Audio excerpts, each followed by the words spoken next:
அம்மாடி யப்பா அடி ஆத்தே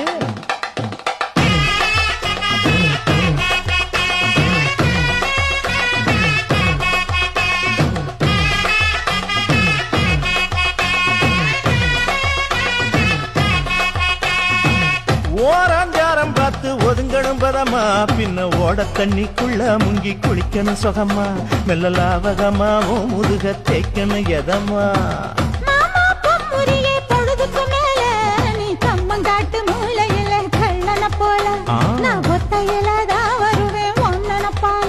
அடிமந்த காட்டு ஓரத்தில மத்தியால நேரத்தில காத்திருக்கட்டா தினமும் காத்திருக்கட்டா வெள்ள சோள சோறு வச்சு